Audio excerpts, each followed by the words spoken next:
OK là. Avant de vous expliquer comment dessiner un polygone de contrainte sur un plan cartésien avec les 4 inéquations que j'ai ici, je vais faire semblant que vous avez tout oublié depuis secondaire 2, qui est très probable. Disons, on pourrait commencer secondaire 2, dire voici les deux équations suivantes, dessinez-les sur le plan cartésien et trouvez le point d'intersection.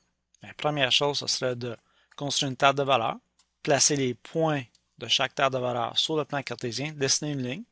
Des fois, visuellement, on pourrait trouver le point d'intersection, ou même on aurait pu sur la table de valeurs voir que le 4 plus 5, ce sont des solutions. Ou le prof il dit, ben moi je le veux algébriquement. Prouve-moi là que le 4 et le 5 sont des solutions. Donc tu prends cette équation-là, et tu prends la méthode de comparaison, parce que j'ai déjà les y d'isolé.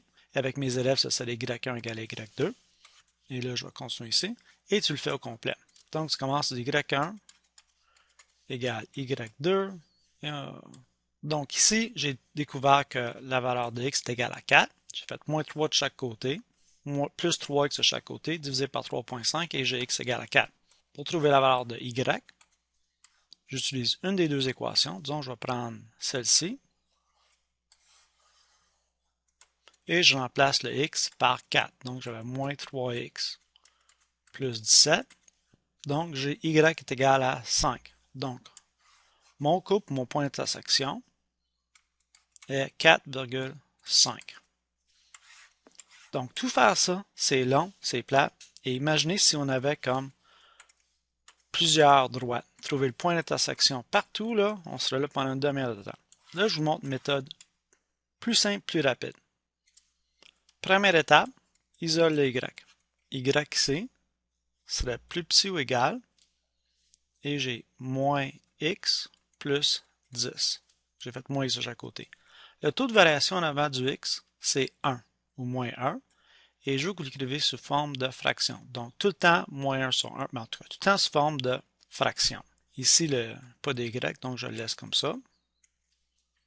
Le y est déjà isolé ici.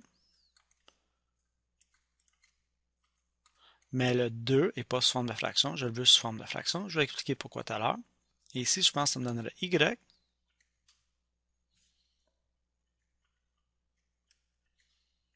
Donc, encore, je veux tout le temps le taux de variation ou la pente sous forme de fraction. Même si j'ai un entier, c'est 2 sur 1. Donc, on va commencer. On commence à 10. Je fais un point sur le point 10, la valeur initiale, ou l'ordonnée d'origine. Et la raison que j'ai voulu sous forme de fraction, c'est parce que le chiffre du bas, c'est ce qu'on avance, et le chiffre du haut, on monte ou on descend, dépendant de la valeur du signe. Expliqué. Alors, on avance de 1, et on va descendre de 1. Donc, je fais un point là. C'est comme de faire la table de valeurs, mais juste la faire sur le plan cartésien. Et une fois que j'ai fait ça, là, je peux dessiner une ligne qui passe à travers les points. Important de dessiner les points par contre, pour dire que oui, on passe à travers cette intersection-là. Y est plus grand ou égal à 3, donc ça c'est une ligne verticale. À x égale 3.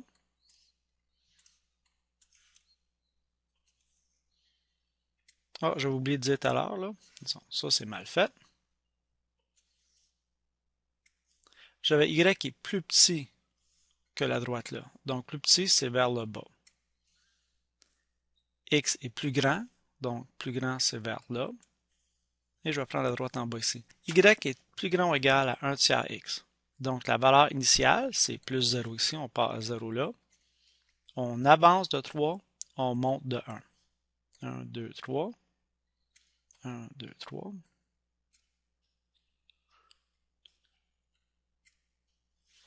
Comme ça.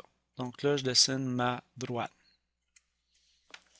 J'ai y est plus grand, donc c'est vers le haut comme ça.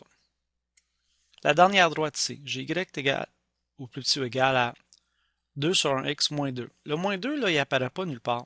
On a un choix. On pourrait allonger l'axe vertical, ou ce que j'aime le mieux, c'est prendre un autre point.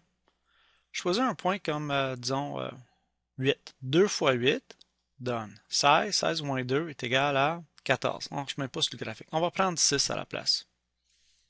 2 fois 6, 12. 12 moins 2, 10. Alors 6, on a le point ici, là. Et on avance de 1, on monte de 2. C'est-à-dire qu'on avance de 1, on monte de 2. Mais si je veux reculer, on recule de 1 puis on descend, comme ça. Recule de 1, descend de 2. Là, je pense que c'est assez. Comme ça. Donc là, j'ai les points. Et le Y ici est plus petit. Donc, plus petit, c'est vers le bas, comme ça. Donc là, j'ai mon polygone de contrainte. Et si j'ai fait des points comme il faut, je peux tout de suite lire les sommets, ou les points d'intersection. Lui, c'est égal à 4 et 6. Ce point-là ici, c'est égal à 3, 4. Le point ici, c'est 3, 1. Et la plupart du temps dans les problèmes, vous allez voir que les intersections tombent sur des points qu'on a déjà calculés. Des fois, ça peut arriver qu'on ait un point comme ceci où est-ce qu'on n'a pas d'intersection, on n'a pas les points. Donc, pour trouver le point d'intersection-là, il faut aller avec l'ancienne méthode qui était de faire y1 égale à y2. Cette équation-là, je pense que c'était celle-ci. Et celle-là, c'était celle-ci.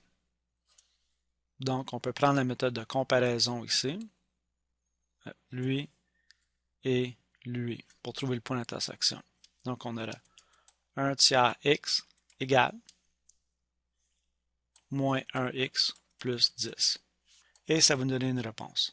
C'est rare qu'on a besoin de faire ça. Ah oui, si vous voulez impressionner le prof aussi, vous pouvez juste barbouiller un petit peu comme ça pour montrer le polygone de contrainte. Cette méthode-là, par contre, ne fonctionne seulement quand les axes sont gradués de la même façon. Donc, si j'ai un saut de 1 là, il faut que j'ai un saut de 1 là. On pourrait aller à 10 là, puis 10 là. On pourrait aller à 5 puis 5, mais on ne peut pas faire une graduation de, disons, 5 ici et 10 là. Si on a 5 et 10, cette méthode-là ne fonctionne pas pour dessiner les points. Il faut tout le temps que la graduation soit identique.